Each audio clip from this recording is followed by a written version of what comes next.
Hey guys, I want to welcome you back to another edition of Monday Motivation. Today is Monday, January 28th, and it's an exciting time for me both personally and professionally. I think one of the things that I've been really cognizant to speak to you guys about on a weekly basis is the correlation between personal success and professional success. If you remember last week, we talked about keeping score, and I made the correlation in that message that businesses keep score. Businesses can tell you how they're doing month over month, or what quarter one or quarter two looked like. They break their business down into a measurable metric where they can always tell you at any point in time, how are we doing? And I think personally, when we ask, how are you doing? We tend to say fine or good or doing well, or maybe if you're a little more optimistic, you say, I'm doing great. But the question is, how do you know? And so that was last week's message, was about keeping score. Today, I want to talk more about process. We've established now how do we set our goals. We've established the importance of having a really high self-image so that we're even able to accomplish those goals. We've talked about the importance of keeping score along the way. And today I want to talk about the way. What is the way? What is the process? And so one of the philosophies that I've really incorporated into my life recently is that process is far more important than results. And I've just become so aware of that, and in a really good way, because I've done a really good job here at the start of 2019 in keeping focus on the process and making sure that every little box is checked along the way, rather than obsessing and worrying about the end result.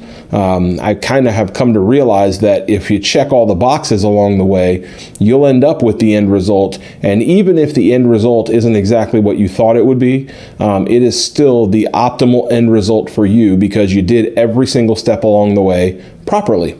And so I want to tell you a story about where that sort of backfired on me a little bit here in my own professional life. So I always try to be really transparent with you guys through the good and the bad. And fortunately, this is a good story. So January of this year has actually been one of my best months professionally. We've had really, really good numbers, brought on a lot of new clients, and actually been able to make a really positive impact in the lives of those clients. And so I'm really excited about the way that we've started 2019. And I was having a conversation with my business coach, and she said, tell me a positive, tell me something good that's going on in your business.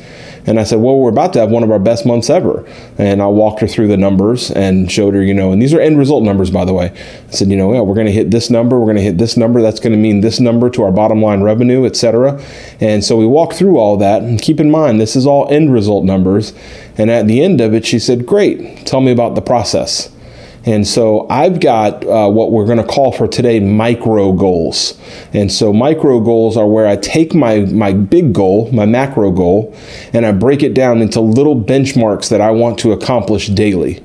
And if I can check those boxes, if I can accomplish all of those micro goals on a daily basis, I feel very confident that the macro goals will come into fruition in my life. And so in walking her through the micro goals, I had not hit my numbers. That's just the truth of it. I had not spoken to as many people about my business as I would like to. I had not had as many face-to-face meetings as I've sort of set up for myself as the monthly goal for my business. In turn, I had not begun the onboarding process for as many clients as I've set my goal out to be every month. And so it's interesting because it forced me to be really honest with myself and ask myself, was this month of success? What do you think? Do you think it was a success? The end result happened, but the process did not go the way that it's supposed to go. And so what I've come to realize is there was a little bit of luck in this month and the results that I saw in this month. There are one or two major things that could have very easily gone another way.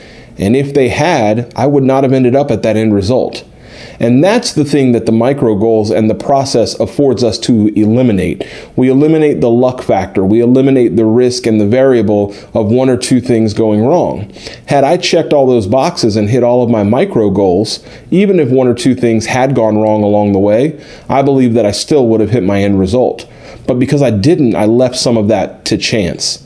And so that's me being as transparent as I can possibly be for the benefit of you guys in telling you a story from the opposite end of the spectrum. You know, normally when you hear me say process over results, process is more important than results, it's because it's a time when I'm really crushing the process, and it feels good to say that. Now I have to come to you in a month where I didn't crush the process, but fortunately was able to find the end results, and tell you that, you know, even that was not truly a success. I left a lot to chance that I really shouldn't have or didn't need to. So in your life for this week, I challenge you to pick 3 goals, whatever they may be. If you've decided that you want to lose weight this year, if you decided that you want to make more money, if you've decided that you want to be a better husband, a better father, whatever it may be, choose those 3 goals and try to break them down into 3 or 4 micro goals that you can hit on every day. What are the things that you have to do every day to accomplish those goals? I do it in my business and I do it in my personal life. A lot of you guys know my goal is to lose another 100 pounds this year. I lost 82 pounds last year without micro goals, without a process. It was just, yeah, I'm just going to eat healthier and do the things that I'm supposed to do. But at any point in time, the only thing that could have told you how I was doing in my weight loss journey was the scale. And we don't always have a scale. And so now this year I can tell you, yes, I ate this many calories or fewer each day. Yes, I didn't eat past this time. Yes, I didn't go over this number of carbohydrates in my daily intake. Yes, I exercised this many times per week. Those are the micro goals. What are the little things that we need to do daily that will allow us to accomplish the big things in your life? And so this week, I just want to challenge each one of you to look at the major goals that you want to accomplish in your life this year and come up with some micro goals for each of them that you can check on every day. And remember what we said last week, keep score. And now you'll have a way of keeping score.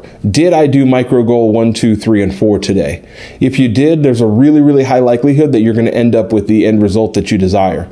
And if you didn't, and I'm living proof of this month, you still may end up with the end result that you're looking for, but only if there's some luck on your side. And I'm very grateful that luck was on my side. But I promise you this, in February, all of those boxes will be checked. The micro goals will be accomplished, and a month from now, we'll look back and see what the results were in February, and I feel very confident that I'll have a successful month in February as well. Not because I was lucky, not because a couple breaks went my way, but because I took care of the process. At the end of the day, the process is more important than the result. I'll leave you with this little nugget. I love the movie Major League. I'm sure a lot of you guys have seen Major League. And when I think about process versus results, I always think of the scene in Major League where Wesley Snipes' character, Willie Mays Hayes, he goes out to make a catch in center field. It's a routine fly ball. All he has to do is camp out underneath it and catch it. And instead, he decides to turn around and do a basket catch over his shoulder, a la Willie Mays. And when he runs into the dugout, his coach Lou Brown says, "Nice catch, Hayes. Don't ever bleep do it again." To me, that's process versus results. The result was there. He caught the ball, but the process was terrible. And Coach Brown knew in that situation that 9 times out of 10, those processes will not lead to that result. So this week, guys, process, process, process. I challenge you guys to look at your process, come up with some micro goals, attack them on a daily basis, and make sure they're measurable so that we're all keeping score. And a week from now, we'll come back here and we'll check them out. Thanks so much for coming to watch this. The YouTube channel is starting to pick up subscribers every day. I'm grateful for that. If you haven't subscribed and you would, I'd greatly appreciate it. You'll get notifications every time I post a new video, and I really appreciate your support. Love one another and make it a great week. Bye-bye.